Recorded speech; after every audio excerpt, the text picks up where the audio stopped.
Comment rebondir après un échec grâce au stoïcisme? L'échec, un mot qui fait peur, un mot qui fait mal. On nous apprend à le craindre, à le fuir, à en avoir honte. Mais ce que l'on oublie, c'est que l'échec fait partie du chemin. Personne n'a réussi sans échouer. Personne n'a construit sans voir ses fondations trembler. Ceux qui gagnent sont ceux qui refusent de s'arrêter après une chute. Marc Aurèle disait, l'obstacle est le chemin. L'échec n'est pas la fin. L'échec est une leçon. Et aujourd'hui, tu vas apprendre comment utiliser la sagesse des stoïciens pour rebondir après n'importe quel échec. Accepter ce qui est hors de notre contrôle.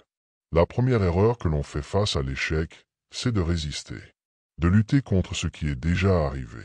Pourquoi moi? Pourquoi maintenant? Ce n'est pas juste. Mais répète après moi. C'est eux qui est fait est fait. Épictète disait, ce qui trouble les hommes, ce ne sont pas les choses, mais les jugements qu'ils portent sur elles. Tu ne contrôles pas tout. Tu ne contrôles pas la décision d'un recruteur. Tu ne contrôles pas la météo qui annule ton événement. Tu ne contrôles pas la maladie qui ralentit ton projet. Mais tu contrôles ta réaction. Tu contrôles ce que tu fais ensuite. Un stoïcien ne pleure pas sur ce qu'il ne contrôle pas. Il accepte la réalité et se demande, que puis-je faire maintenant? Transformer chaque échec en apprentissage. Tu peux voir l'échec de deux manières, comme une fin ou comme une leçon. Thomas Edison disait, je n'ai pas échoué. J'ai simplement trouvé 10 000 façons qui ne fonctionnent pas. Chaque chute contient une vérité. Chaque erreur t'enseigne quelque chose. Mais seulement si tu es prêt à l'écouter. Pose-toi ces 3 questions après chaque échec. Touche 1. Qu'est-ce qui a mal tourné?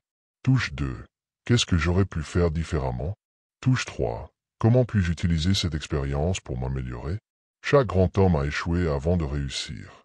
Mais ils avaient une chose en commun. Ils ont appris. Se détacher de l'opinion des autres. Le regard des autres est une prison. Beaucoup de gens ne se relèvent pas après un échec, non pas parce qu'ils ne le peuvent pas, mais parce qu'ils ont peur du jugement des autres. Sénèque disait, nous souffrons plus souvent dans notre imagination que dans la réalité. Tu penses que les gens parlent de toi, que tout le monde juge ton échec. Mais la vérité, c'est que les autres sont trop occupés à penser à eux-mêmes. Un stoïcien ne vit pas pour plaire aux autres. Il vit selon ses principes, pas selon les opinions extérieures. L'action avant la plainte. Tu peux te plaindre pendant des heures, ou tu peux agir. Les stoïciens l'ont compris. L'action est la seule réponse à l'échec.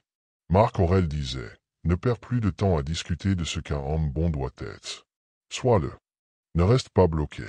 Ne te perds pas dans des pensées inutiles. Agis, un pas après l'autre, parce que c'est en avançant que tu retrouveras ta force. Relève tes OI et avance. Tu as échoué. Et alors? L'échec n'est pas une sentence. C'est un test, une opportunité de prouver ta force. Alors relève-toi. Arrête de te lamenter. Transforme cette douleur en puissance. Sois stoïque. Sois inébranlable. Marc Aurèle disait, ce qui se dresse en chemin devient le chemin. Si cette vidéo t'a inspiré, partage-la. Mets en pratique ce que tu viens d'apprendre. Et rappelle-toi, rien ne peut briser un esprit qui refuse d'abandonner.